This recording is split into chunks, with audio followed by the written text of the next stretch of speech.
ไวยสาปารมีธรรมหลวงปู่พระเทพโกศลติปรึกษาเจ้าคณะภาคเจ็ดเจ้าอาวาสวัดศรีโสดาพระอารามหลวงตำบลสุเทพอำเภอเมืองจังหวัดเชียงใหม่ประเดชพระคุณหลวงพ่อท่านเจ้าคุณพระเทพปริยัติเจ้าคณะจังหวัดเชียงใหม่เจ้าอาวาสวัดเจ็ดยอดพระอารามหลวงตำบลจ้างเผือกอำเภอเมืองจังหวัดเชียงใหม่ ครูบาอาจารย์พระมหาเถรานุเถระเจ้าคณะพระสังฆาธิการภิกขุสงฆ์สามเณรจุตนจุองค์ด้วยความเคารพเจริญสุขเจริญปอนสาธุชนญาติโยมติ่นจองห้องวัดจุหนุ่มเท่าใจยิงก็ขอน้อมต้อนรับทุกท่านเข้าสู่รายการมรดกธรรมกำเมืองต่างสถานีวิทยุกระจายเสียงพระพุทธศาสนาแห่งชาติและสังคมคลื่นเพื่อการศึกษาพระพุทธศาสนาและวัฒนธรรมส่งสัญญาณกระจายเสียงจากสถานีวิทยุวัดฝ่ายหินตำบลสุเทพอำเภอเมืองเชียงใหม่จังหวัดเชียงใหม่สถานีวิทยุวัดหนองกายตำบลสันปัญญางอำเภอแม่แตงจังหวัดเชียงใหม่สถานีวิทยุ CM77 วิทยุอินเทอร์เน็ตล้านนาสถานีวิทยุพระพุทธศาสนาจังหวัดเชียงไฮ้และสถานีวิทยุคลื่นพระพุทธศาสนาและจริยธรรมวัดพระธาตุเจ้าดอยสุเทพส่งกระจายเสียงในระบบ FM 96.0 เมกะเฮิรตซ์ตลอดจนวิทยุชุมชนเสียงตามสายห่อกระจายข่าวตามวัดตามวาตามหมู่บ้านต่างๆพร้อมกันนี้ขอกราบถวายการต้อนรับและเจริญพรต้อนรับครูบาอาจารย์ท่านเจ้าญาติโยมสาธุชนที่ได้เข้ามาติดตามรับชมและรับฟังทางเฟซบุ๊กไลฟ์สดของสถานีมรดกธรรมวัดวังสิงห์คำของสถานี104ธรรมะคลายเครียดของวัดฝ่ายหินและที่ได้ติดตามฟังย้อนหลังทาง YouTube ตลอดจนต่างคลื่นต่างช่องของญาติธรรมที่ได้เข้ามาแล้วได้กดแชร์เสียงธรรมะสู่เพื่อนๆในกลุ่มได้สดับรับฟังกันปะกันวันนี้อากาศสดชื่นแจ่มใสเย็นสบายท้องฟ้าครึ้มๆอยู่แต่อากาศเริ่มจะเย็นลงละเริ่มจะเข้าสู่ฤดูของปลายฝนต้นหนาววันก่อน2 วันก่อนฟ้าสั่งฝน หรือว่าฝนสั่งฟ้าฝนตกลงมาขนาดนักบางทีก็น้ำหัวน้ำซึมก็นักเจ้าช่วงนี้ก็เกือบจะหมดละถ้าลูก2 ลูกนี้ไปก็จะเบาบางลงแต่ก็ยังมีหลายต่างที่ยังมีน้ำท่วมน้ำขังอยู่โดยเฉพาะต่างภาคกลางต่างภาคอีสานก็ต่างรายการก็ขอแสดงความเป็นห่วงเนอะอดเอาสู้กันต่อไปแถมประเมินก็คงจะเข้าสู่ภาวะปกติในช่วงนี้ก็ต้องใจธรรมะข้ออดทนอดกลั้นฝ่าฟันปัญหาไปเพราะว่าหลายๆอย่างก็ประเดประดังเข้ามาบอกว่าจะเป็นในด้านโรคระบาดโควิด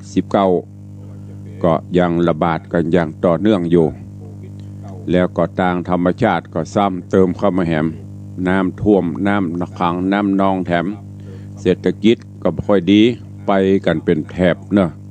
แต่จะได้ก็ตามเฮาก็ต้องย้อน กล่าวย้อนถึงย้อนพอตัวเก่าเฮาดังบทก่อนที่เปิ้นเคยสอนเมื่อเจ้ามามีอะไรมาด้วยเล่าเจ้าจะเอาแต่สุขสนุกไฉน เมื่อเจ้ามาตัวเปล่าแล้วเจ้าจะเอาอะไร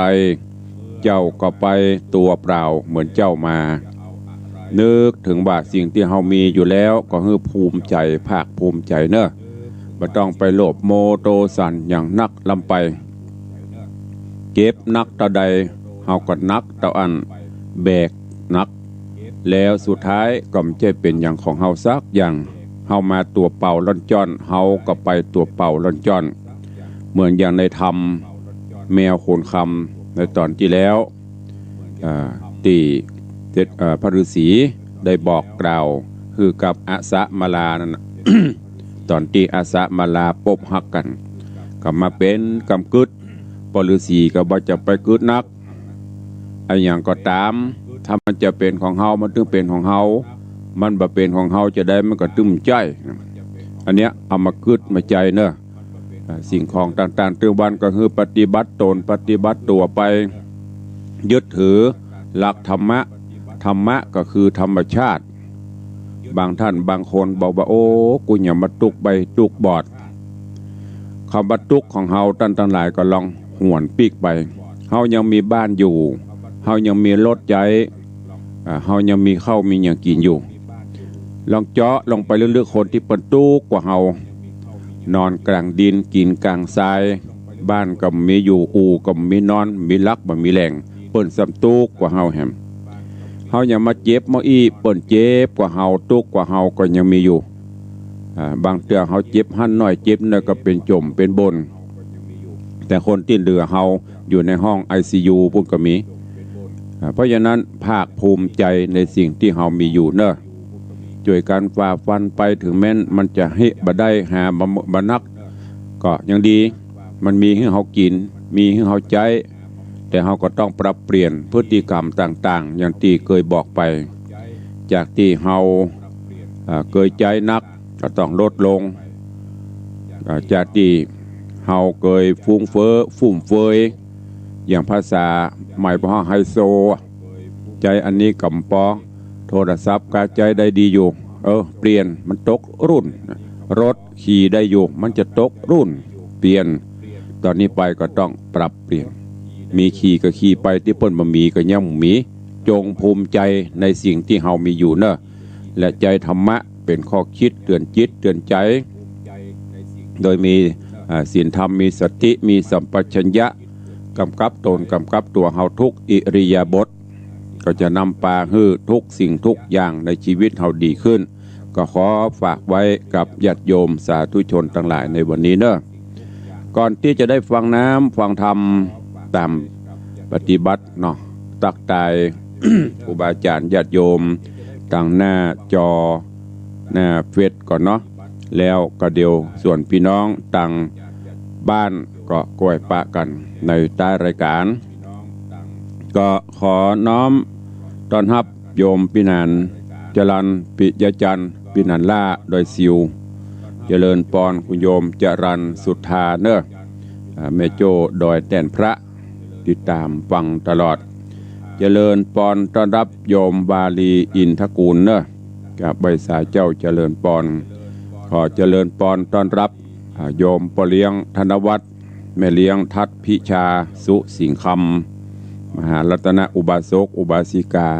ธรรมนุบำรุงวัดวังสิงคำอันนี้ก็เป็นกำลังอันสำคัญ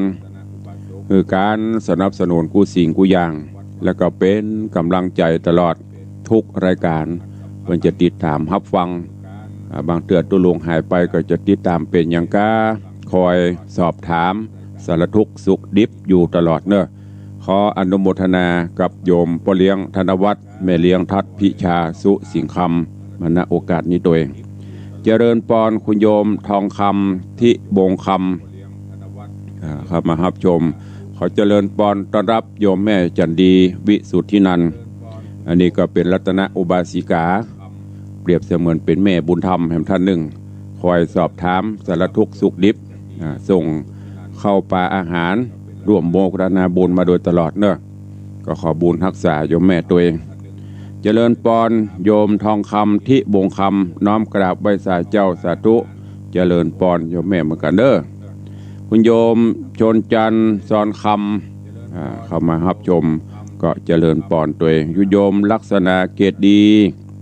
สาธุเจ้าแม่โป่งดอยสะเก็ดอากาศเริ่มเย็นเริ่มอย่างที่ตุลุงบอกตะเกียนเนอะมันจะเข้าสู่ฤดูกาลปลายฝนต้นหนาวเริ่มจะเย็นละอากาศเย็นก็ดีอย่างเนาะจะได้ประหยัดกันน้ำกับไฟมันต้องได้มาเปิดแอร์เปิดอย่างขอเจริญปอนต้อนรับโยมแม่ละอองแก้วชุ่มใจวันนั้นเปิดกับมาทำบุญร่วมกฐินที่วัดตัวอนุโมทนากับโยมแม่ตัวเนอะขอบคุณตัวเจริญปอนโยมพี่หมอมัฒนาอัมพันธ์นี่ก็เป็นนักรบเสื้อกาวไปปฏิบัติหน้าที่ช่วงนี้ก็มันเริ่มแดงพรึบขึ้นมาเห็นแล้วเนาะอดเอาเนอะพี่หมอเนอะก็เดี๋ยวก็สบายละเห็นไหมก็จะได้ถ้าหมดยามตุกกระตุกเนาะเนี่ยสถานะของคนเฮาเจริญปอนโยมปเลี้ยงธนวัฒน์บอกว่ากราบไหว้สายามเจ้าดีใจได้ฟังเสียงธรรมก็ดีอกดีใจเพราะว่าอย่างที่ได้บอกไปเนาะถ้ามีอย่างที่มันนักเช่นสุขภาพร่างกายมีปัญหาก็บละนึกถึงบุญคุณญาติโยมศรัทธาอุปถัมภ์อุปถากก็มีเฉพาะเสียงธรรมที่จะได้น้อมนำมาเป็นธรรมบรรณาการทดแทนบุญคุณเจริญปอนโยมแม่จันดีบอกว่า เสียงทอง เสียงทองวันนี้มันค่อยทองแล้วเนอะมันจะเป็นทองอย่ามูละ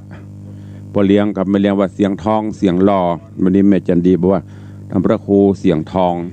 ก็อนุโมทนาขอบคุณตัวเจริญปอนโยมพี่ไอยุทธนาจ้างซอห่างดงเจริญปอนโยมปีจัญญาฟองซักนี่ก็ติดตามตลอดน้อมกราบไหว้สาปรมีธรรมท่านเจ้าจันทร์พระครูสถิตเจติยรักษ์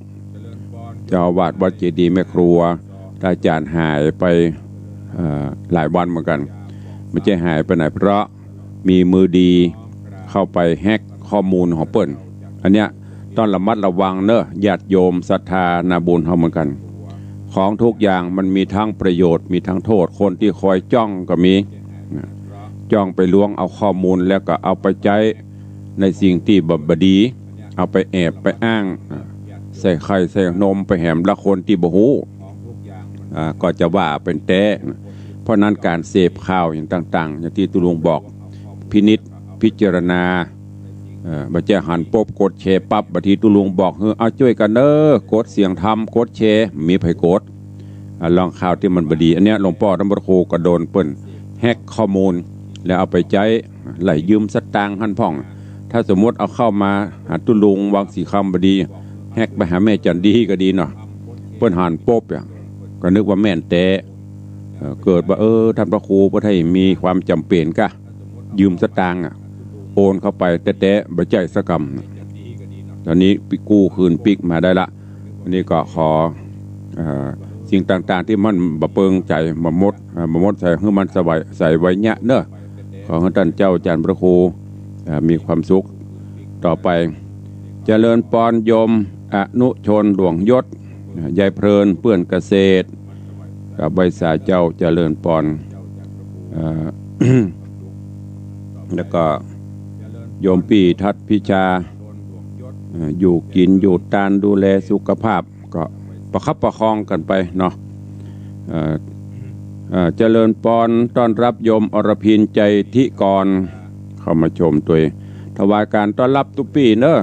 ตุปีชยสิทธิ์เมธานี่ก็เป็นตุเจ้าหนุ่มไฟแรงพระนักพัฒนาแถมรูปหนึ่งก็เป็นกำลังใจเนอะในการพัฒนามีโอกาสได้มาตั้งเชียงใหม่ก็นิมนต์เนอะมาแวะในวังก็ยินดีต้อนรับทุกท่านน้อมถวายการต้อนรับครูบาอาจารย์จุองค์ตัวเจริญปอนคุณโยมอรพินใจทิกรคุณโยมอัมพลรัตตาโยมปีจงรักมีงานเจริญปอนต้อนรับปอเลี้ยงดำรงมูลศรีตัวเนอะแสดงความเสียใจโยมป่อบนไปสบายละตอนนี้ไปก็เขาจะได้ดูต่างเนาะตั้งหน้าตั้งตาปฏิบัติกิจไม่ได้ห่วงละกูเตือจะไปการไปงานห่วงป่อผู้บังเกิดเกล้าพี่ไอ้ดำรงก็ดูแล พร้อมน้องๆปีๆดูแลป่อเต็มที่ตอนนี้ป่อไปสบายแล้วต่อไปก็อยู่กินอยู่ตานถ้าบัดติดเนี่ยเด้อพี่ไอ้ดำรงวันที่14มาทอดกฐินด้วยกันปัจจัยที่เมื่องานศพป่อตุลุงก็จะเอามาปักเป็นต้นขึ้นเนาะเพื่อจะได้มาเตื่อมพ่อมโห เจริญปอนกับโยมพี่ไอ้ดำรงมูลศรีประธานกรรมการผู้จัดการบริษัทดำรงอย่างมันมีต่ออยู่นะตุลุงจำไม่ได้เจริญปอนโยมปีวาสนาสมสวยก็เข้ามาชมอันนี้เป็นตังหน้าเฟซเนอะพี่น้องตังไลน์ตังหน้าจอตังวิทยุก็จะไปการไปเด้อตอนนี้ตังหน้าเฟซหน้าจอเริ่มหลายนักขึ้นการตักตายก็ใจเวลาเหมือนพอควรอยู่ก็ขออนุโมทนาขอบคุณทุกท่านโดยเอาแล้วเนาะเวลาล่วงเลยมาซาวกว่านาทีเข้าสู่หัวใจของรายการนั้นก็คือฟังเทศฮือธรรมะฟังน้ำฟังธรรมกันเพื่อจะได้นำไปใช้ในการดำเนินชีวิตประจำวันตุปีสนธยากำลังเข้ามาแต่ว่าเพิ่นให้เมาไปนับแบงกะหันเปิ้นไรอย่างก็ครับผมกับนมัสการเหมือนกันเนอะเพิ่นให้ไปช่วยนับแบงเหรอหันหลักปโต7 หลัก 8 หลักนะถ้ามันนักก็บอกให้หลวงพ่อเอาแบ่ง ในวังไปพองเนอะมาฟังน้ำฟังธรรมกันในเรื่องของแมวโขนคำธรรมะแบบปืนบานล้านนาตะวานี้มาถึงอย่างตีโปธิสัตว์เจ้าได้พบฮักกันกับอาสะมาลาลูกเก็บของพ่อฤาษีได้ได้จากันเพราะถึงสองเปิ้นเป็นกู้บุญบารมีกันมาก่อนจะอยู่ในป่าในเขาอยู่ที่ลำเนาภัยที่ไหนถ้ามันเป็นกู้เป็นกุ้มเป็นบุญบารมีจะใดมันก็ตึงป๊อบตึงปะกันไปลบไปลี้ไปซ่อนที่ไหนมันก็ตึงป้น อันนี้ก็เหมือนกันโพธิสัตว์เจ้ามาพบมาปะอาสะมาลาณที่อาสลมบรรณศาลาพ่อฤาษีได้ได้จ๋าได้สอบถามกันและที่สำคัญจู่ๆเปิ้มเจว่าเหมือนเดียวโลกเดี๋ยวนี้ปิ้งป้องในลายกระเดียววิทย์จะลดเครื่องกอบกันไปปุละก่อนนี้เปิ้นจะต้องถามอย่างเมื่อก่อนเขาเคยได้ยินพี่ตาอีป้ออีแม่ว่าโอ้ตุเจ้าตุอีป้ออีแม่เขาตะกอนจะเอากันเยอะเหมือนเดียวเนอะเว้นกันหัวหน้าหางหน้าเพราะเขาตัวปูตัวแม่จ้ะเจ้าเหมือนเดียวนี้เดี๋ยวเปิ้นก๊อบเอาหูบบ่าวหล่อๆมาเสนปอดทอแม่นอนคลั่งไคล้หลังลงไหลพอเปิ้นนัดไปปบหันหน่อยปะหน่อยลักไปปะกันอันนี้มันใจอันถึงสองมาปะกันกว่าจะเอาหยุ่นถามกันหรอ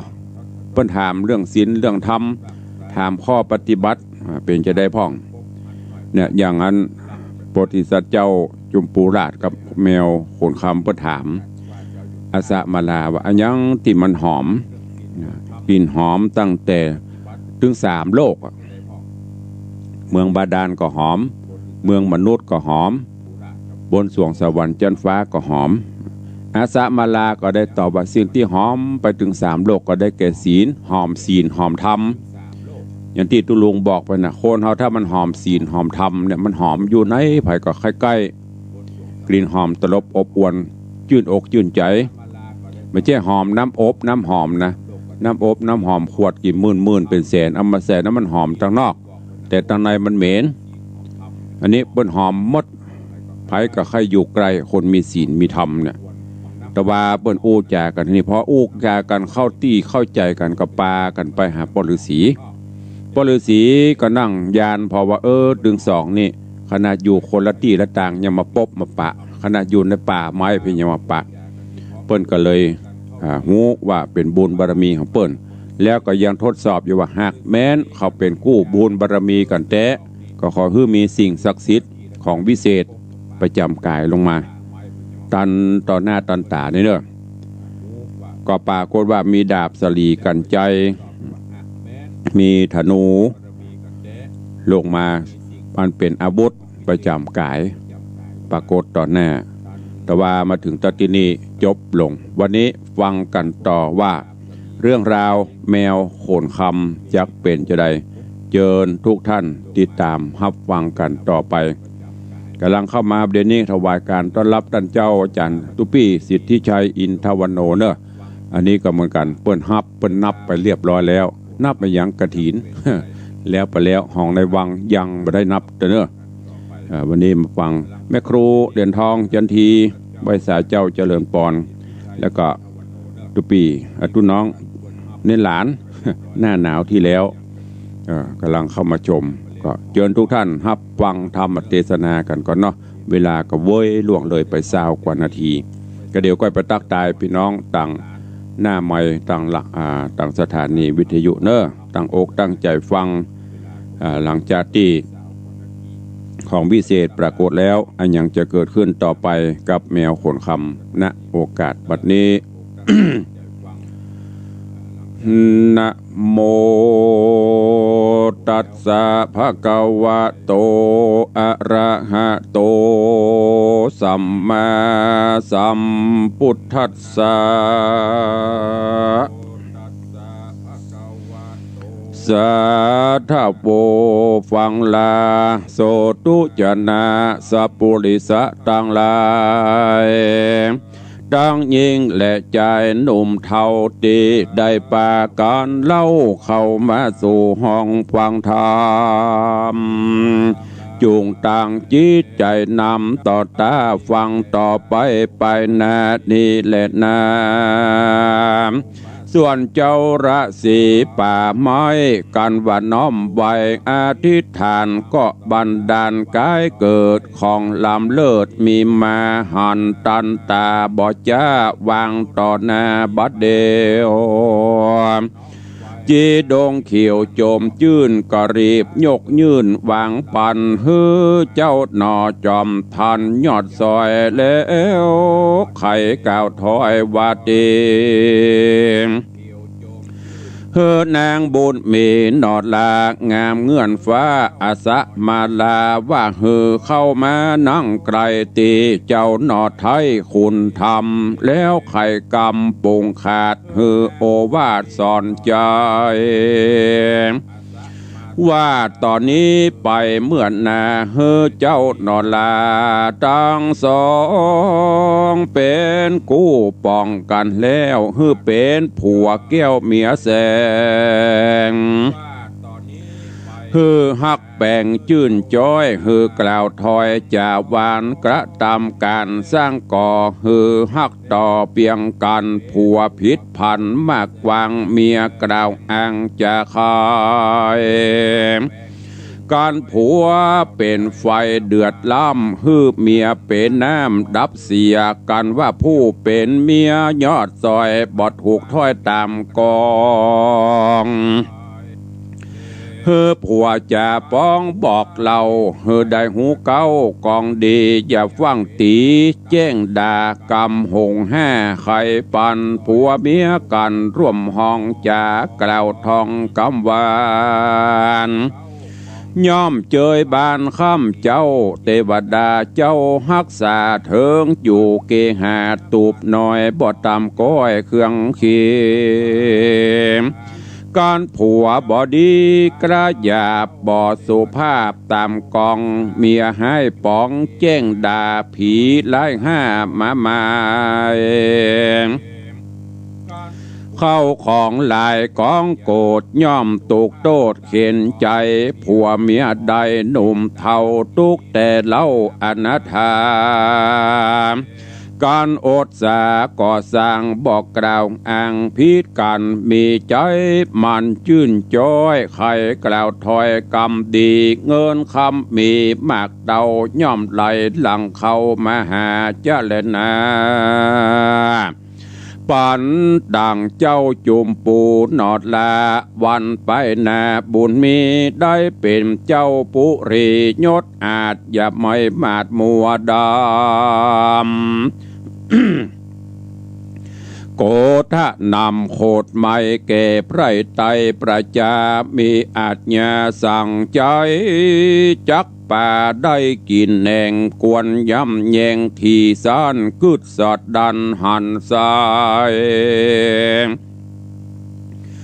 จักกระทำอันใดนั้นเราสติเฝ้าเตรียมตนแม่นมีคนมาสนสออย่าใจหม้อตัวยลมสติคมขวาดหูแม่นจักอูตัดความศีลธรรมงามดันเล่าเอาเป็นเก้ากองดีการโตดเขาบ่มีจ่องหอยอย่ากล่าวถ้อยปั่นมาว่าโตดมีหลายนักโสดแม่นว่าโตดนั้นใสมีนักใหญ่หันใสอย่าจะไขกล่าวถอยว่าโตดมีน้อยนานามจักเป็นกรรมตอบแสงหือได้ให้เครื่องขี่โบราณมีว่าไว้ตั้งแต่ไทยเดิมมาสืบเปตาพ่อแม่เถิงเท่าแก่เอาลุงว่าการนอนสูงหือนอนคว่ำการนอนต่ำหือนอนง่ายโบราณหมายกล่าวจี้มีดังนี้จะคาย ว่าคนผู้ใดหนุ่มเท่าได้เป็นเจ้าสะเวยเมืองเตจะเรื่ององค์อาจนั่งพาสัตว์ห่อใจจุงมีใจแผ่กว้างดังตาตั้งกงกา พ่อประจาไพรราชเฮือเขาได้จะไพรไตเฮือเขาได้เจยบานสุขสำราญจุผู้เฮือเขาได้อยู่สวัสดีการเขาเครื่องขี่หม่นใหม่ตุกแยกไรเหลือลายกวนคงควายจวยกำเฮือล่วงล้ำต่างผ่านได้สำราญคำเจ้าหายโศกเศร้าเครื่องขี่โบราณมีกล่าวโหจี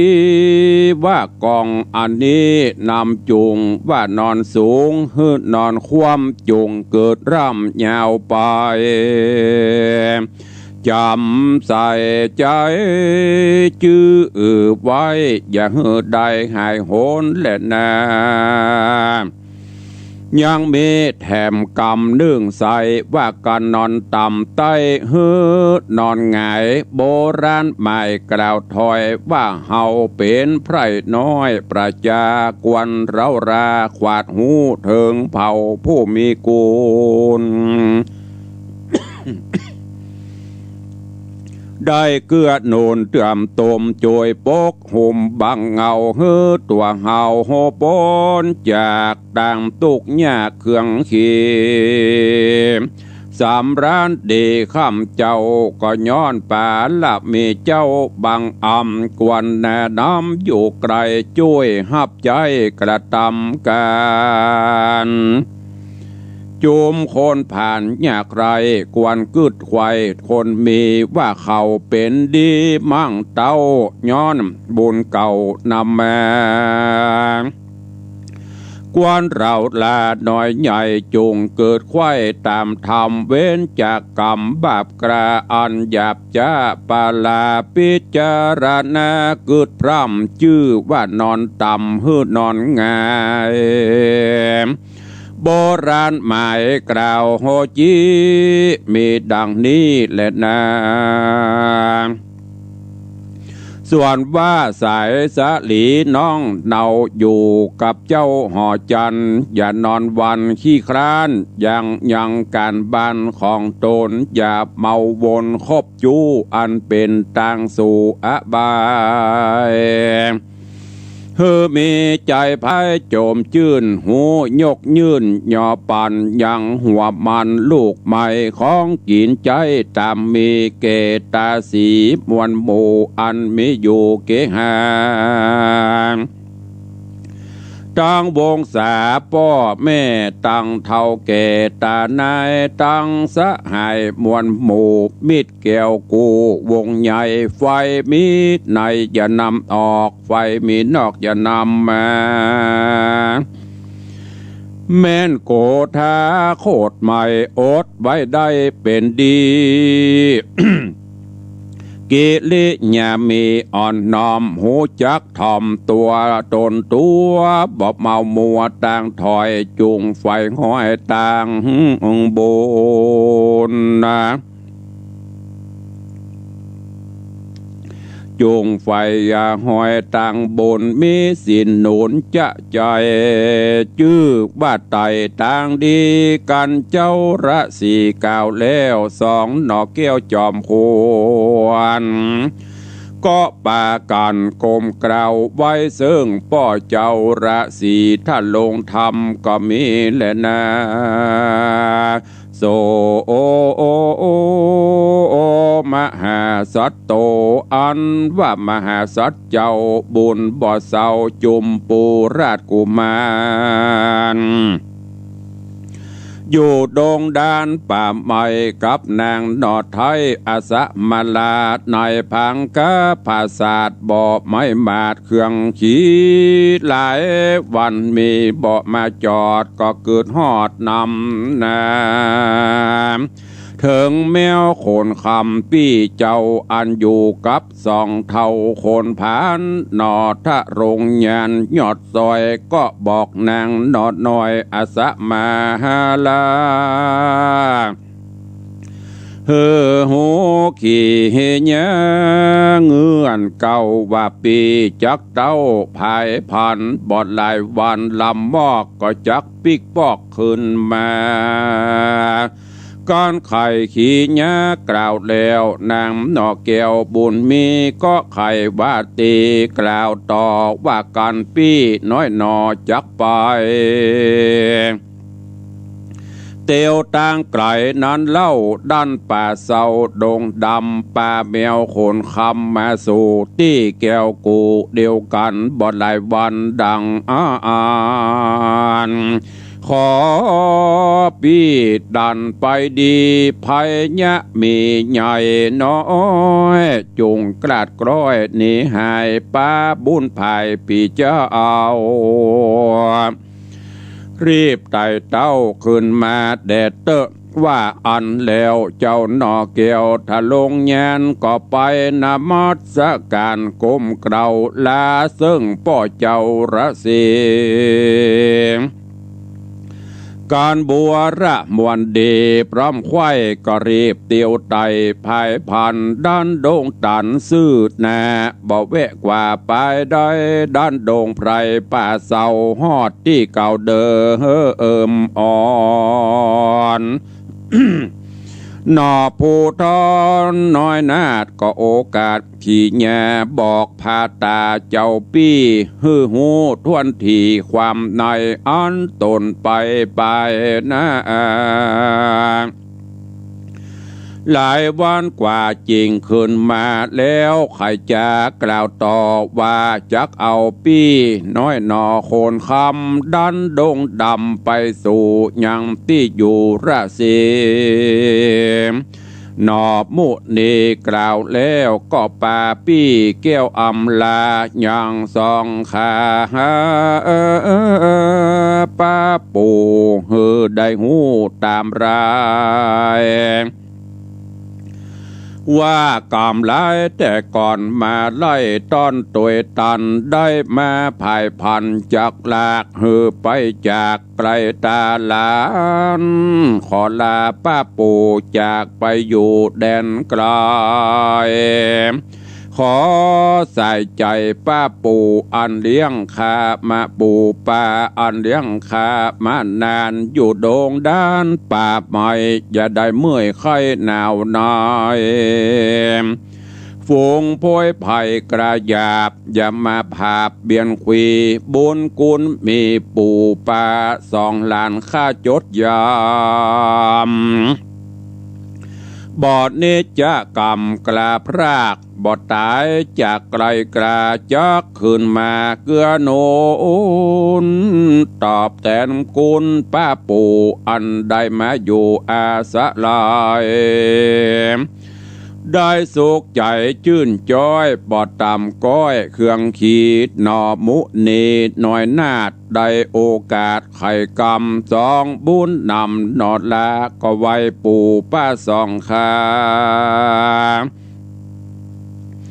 แล้วไกลกลาเตียวออกมาไปนอกตูบหน่อยน้ำตา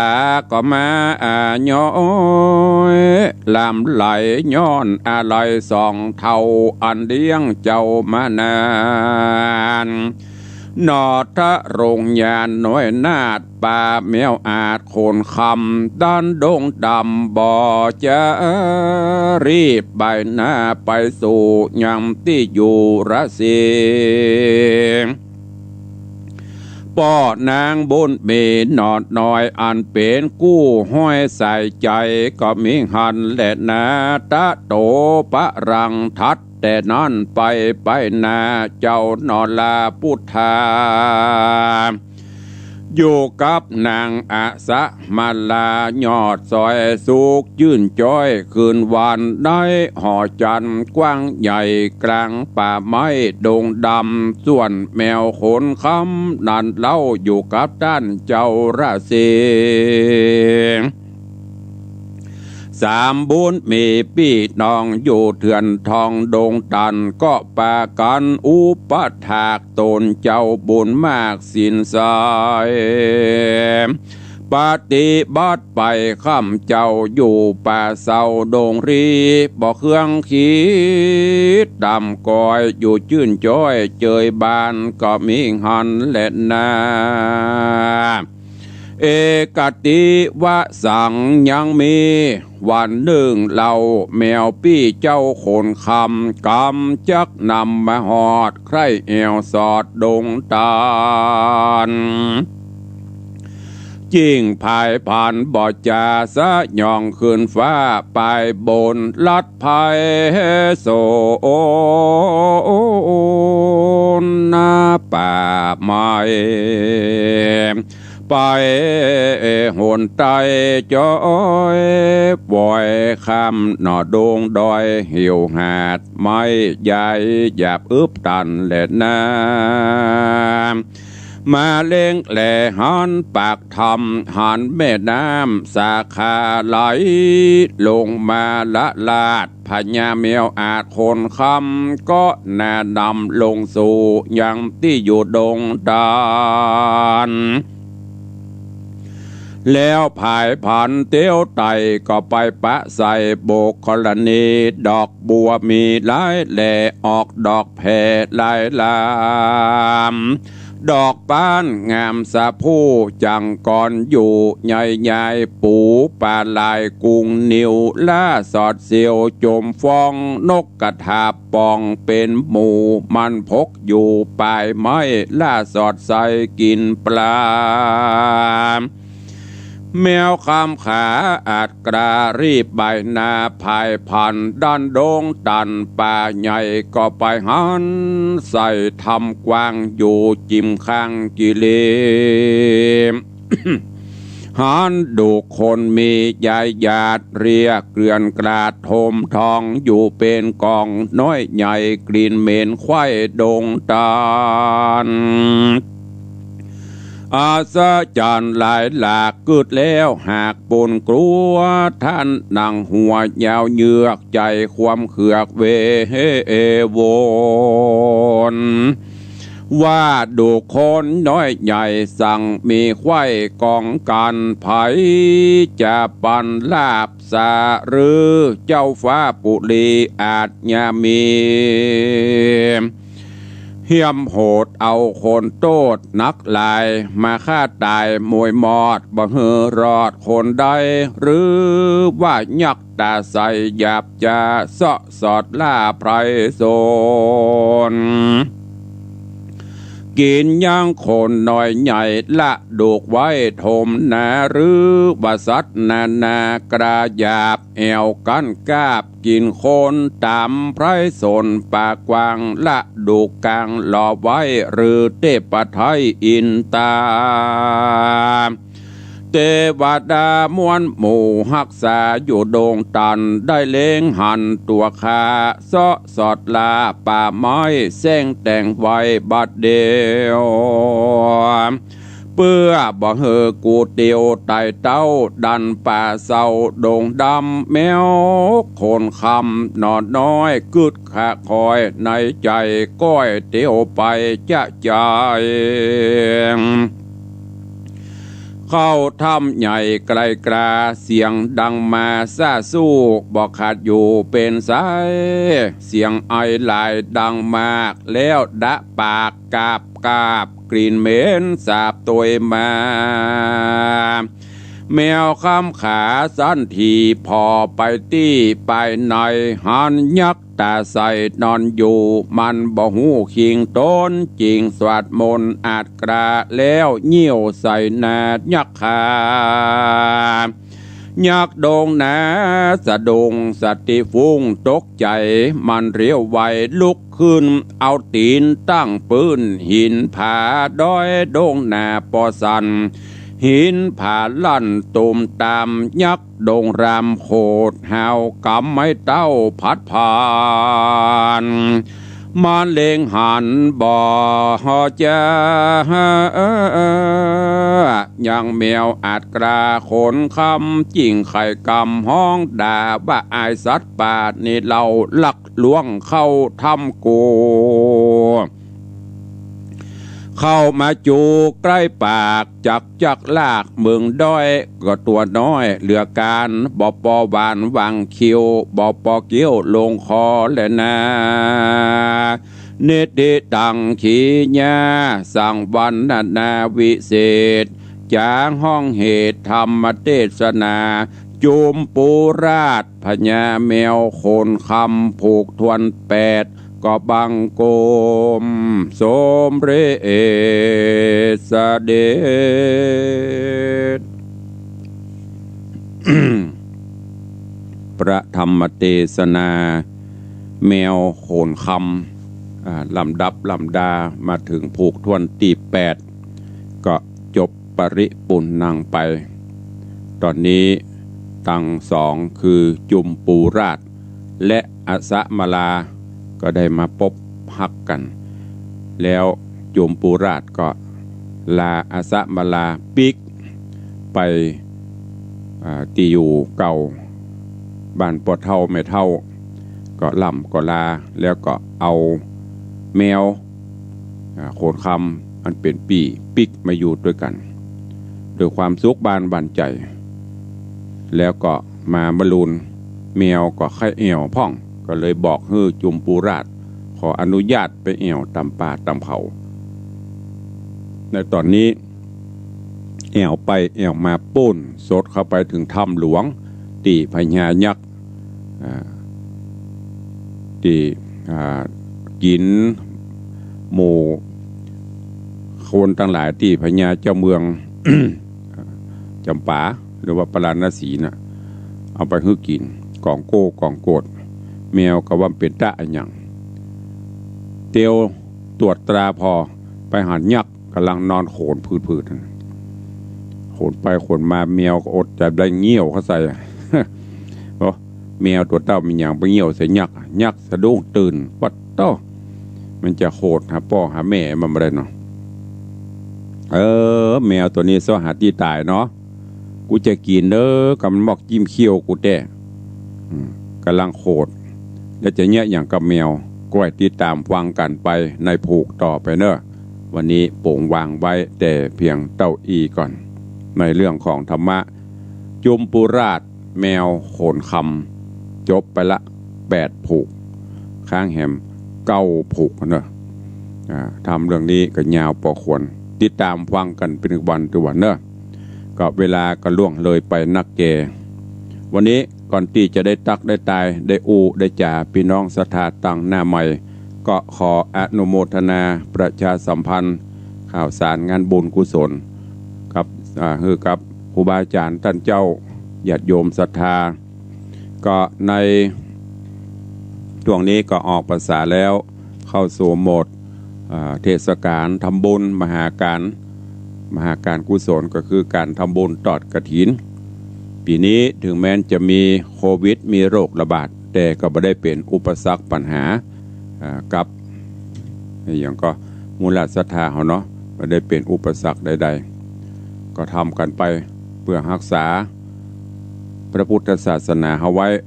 ปีไหนมีครั้งหนึ่งก็ทำบุญกันไปหลายวัดหลายวาก็ตอดไปแล้วหลายวัดหลายวาก็กำลังทยอยทำบุญตอดกันไปที่วัดวังสิงคำเขานี้ก็ได้กำหนดการไว้ในวันอาทิตย์ที่14พฤศจิกายน2564เนอะพี่น้องสาธุชน FC แฟนรายการที่มีกุศลและจิตเจตนาปีไหนมีเรื่องใครห่วมกฐินนตาลกับตุลุงก็เจริญปอนเจิญเนอะ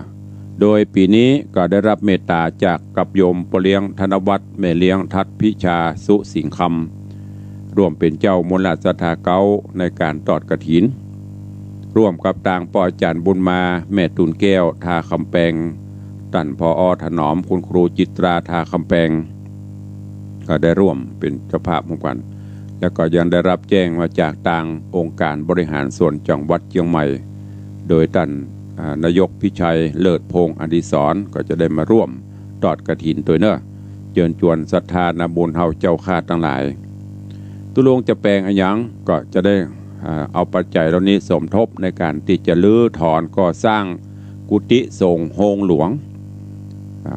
กุฏิสงฆ์โฮงหลวงได้สร้างมา30กว่าปีละก็จะได้ลื้อได้ถอนได้แปลงใหม่น้อมเอิญเชิญชวนทุกท่านเนอะขออนุโมทนาบุญขอบคุณกับพี่ไอ้บุญมียมปีวัลภานารตะแม่ตะไคร้แม่อ่อนร่วมโมทนาบุญกฐิน500 บาทคุณโยมเพชรโยมกับแก้วคำเปงพร้อมครอบครัวก็มาร่วมถวายทานกฐิน1,000 บาทขอบคุณอนุโมทนาบุญโยมลำจวนละอองบ้านแม่ย่อยสันพเนตรร่วมโมทนาบุญ300 บาทอนุโมทนาบุญกับแม่คำมาละอองสันพเนตรร่วมโมทนาบุญกฐิน500 บาทคุณโยมนางสาวสังวานจาคำนางสาวจุธามาศจาคำเด็กชายศิรวิทย์พุทธาสันพเนตรก็มาร่วมทำบุญโมทนาในการทำบุญตอดกฐินโดยจำนวน500 บาทนอกจากนั้นขอบคุณกับโยมแม่จันโสมจิโนตันโยมแม่จันโสมจิโนตันสันไซน้อยสันไซน้อยสันพระเนตรก็ร่วมถวายกันทำตุลุง1,000ถวายร่วมทำบุญกฐิน 1,500 บาทป่อสีมูลแม่สมแลเลงโยมประสบโชคโยมคณาพรโยมวีรวัฒน์ปอกคำร้านนาชากาแฟหน้าศาลปกครองเชียงใหม่ร่วมโมทนาบุญ500 บาทแล้วก็โยมสมควรชัยวงศากาแฟโบราณขอบคุณกับป่อทัดแม่บุญด่วนทูลคำเนอะปากกองสารปีร่วมโมทนาบุญขอบคุณโยมพิทักษ์โยมลำดวนอุดมสุขบ้านสันเหนือสันกระแปงร่วมโมทนาบุญกฐินตัวและขอบคุณกับตุลุงแจวัดปะงิ้วร่วมโมทนาบุญตอดกฐินสามัคคีตัวโยมประสีแม่เพียรชัยพนัสร่วมโมทนาบุญกฐินโยมป่อบุญมาโยมแม่ขันทองวังเวียงร่วมทำบุญตอดกฐินแล้วก็มีหลายท่านหลายคนเนอะขอบคุณอนุโมทนาบุญตัวไปลืมวันที่14พฤศจิกายนพร้อมกันนั่นก็ในช่วงนี้ก็หลายวัดหลายวามีการติดตั้งโคงแขวนโกมปูจาเมื่อญาติโยมศรัทธาเนอะที่วัดวังสิงคำก็มีใครจะมาร่วมปูจาโกมแขวนปูจาที่วัดนี้1 ครั้งเดียวได้4 งานปุ้นแขวนไปจนถึงปุ้นปีใหม่เมืองบุญโบก็เจริญปอนเจริญเนอะก็ ตอนนี้ตั้งหน้าจอก็มีครูบาอาจารย์เข้ามากันอยู่หลายท่านหลายคนหลายองค์ก็มีตุปีรัตนเมธีวัดสีปิงเมืองเนอะขอน้อมถวายต้อนรับตัวอาน้อยสุรินทร์ท่านอดีตสทตำบลประแดดจตกำลังรับชมคุณพลอยใจดีกราบไหว้สาเจ้าโยมตู่โยมตู่